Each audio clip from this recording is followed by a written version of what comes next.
The city of New York has a way of swallowing people whole. Amid the endless noise of traffic and the blur of neon lights, sometimes a silence falls that doesn't belong to the streets, it belongs inside you. It was a cold October night. Rain dripped from flickering signs, pooling on the sidewalks where broken reflections stretched like lost dreams. A man stood at the corner, half drenched, his shoulders slumped as if carrying an invisible weight. His name was Rehan. Pakistani-born, 10 years in America. Once, he had crossed oceans chasing the American dream. Riches, respect, stability, it was all supposed to be his. But tonight, he stood with empty pockets and a mind full of despair. The job was gone. The rent overdue. His mother's medicine bills in Lahore unpaid. He lit a cigarette. The smoke didn't escape, it coiled inside him like poison. People brushed past, white collars, tourists, lovers arm in arm. Their faces glowed with purpose, while his looked like a man erased. The first wound. Rehan's story was common, but pain never feels common when it's your own. He had come to America with a degree, ambition, and fire in his chest. The beginning was brutal: washing dishes, pulling graveyard shifts at gas stations, swallowing his pride every day. Slowly, things improved: a stable mid-level job, a chance to send money home, even a sense that maybe, just maybe, the dream wasn't a lie. Then the pandemic hit. His company shut down. Overnight, the ground was ripped from beneath his feet. Odd jobs followed, each one paying less than the last. Bills stacked higher. Calls from his mother grew shorter, her cough longer. Every time he heard her wheezing on the phone, his chest caved in. He wanted to fix everything, but all he could offer was silence. The night of the stranger. That night, hungry and restless, Rehan ducked into a Brooklyn diner. The neon buzzed, the coffee tasted burnt, and rain still streaked the windows. He sat alone, staring at nothing. Across from him, at a corner booth, an older man with graying beard and tired eyes studied him for a long while. Finally, he spoke, his voice low, steady. "You look like life's been beating the hell out of you." Rehan blinked, caught off guard. "Yeah," he muttered, bitterness dripping from the word. "And I'm about done with it." The old man leaned forward. His gaze was sharp, not pitying. "Son, people don't give up because their strength runs out.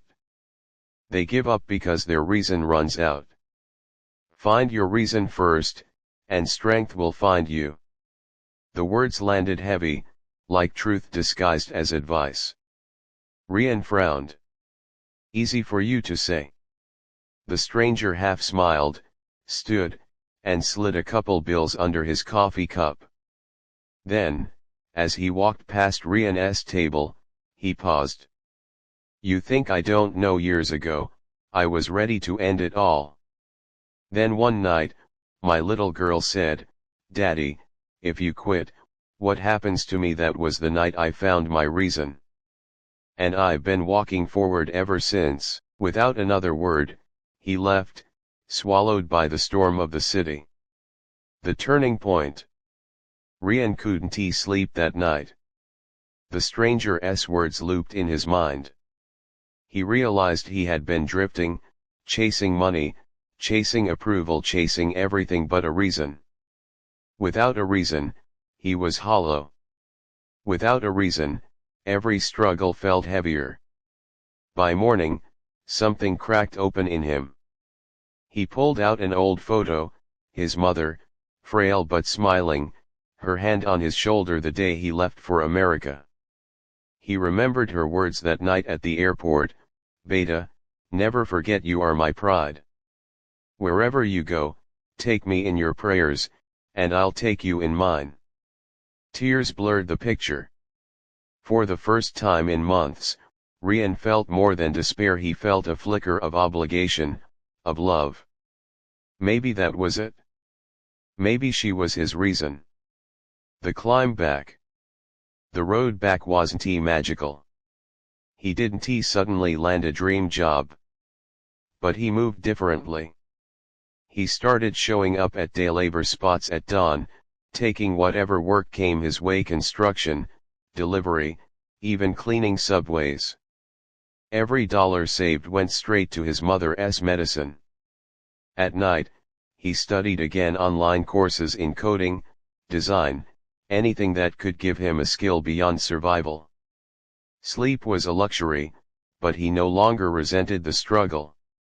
He was moving with purpose. There were setbacks. Days he earned nothing. Nights he wanted to collapse. But each time the thought of quitting rose, he remembered the stranger's voice: "Find your reason first." His reason was clear now. And because of it, he endured. The unexpected call. Months passed. Then one afternoon, while delivering groceries in Queens, his phone buzzed with a call from a tech startup where he had applied months earlier. They wanted him for an interview. His hands shook as he rode the subway downtown. The interview was grueling, but Rehan answered with honesty, fueled by the discipline he'd forged in those sleepless nights. A week later, the call came: he got the job. It wasn't wealth. It wasn't luxury. But it was stability, a future. The full circle. Years later, Rehan sat in that same Brooklyn diner. Rain tapped against the glass, just like the night he almost gave up. Across the room, a young man sat slumped, face pale with hopelessness. Rehan recognized the look. He stood, walked over, and gently said, "You look like life's been beating the hell out of you." The young man glanced up, startled. Rehan smiled softly and added, "Listen to me. People don't quit because their strength runs out. They quit because their reason runs out. Find your reason first. The rest will follow." The stranger once saved him with those words. Now it was his turn to pass them on. Ending note. Rehan's life didn't become perfect. His mother's health remained fragile, his struggles didn't vanish. But he had something far greater than perfection: he had purpose. And in a city that never sleeps, where millions chase dreams and drown in failures, sometimes all you need is a reason to keep walking. Find your reason first. Backhand index pointing right. What would you do if this happened to you? Comment below.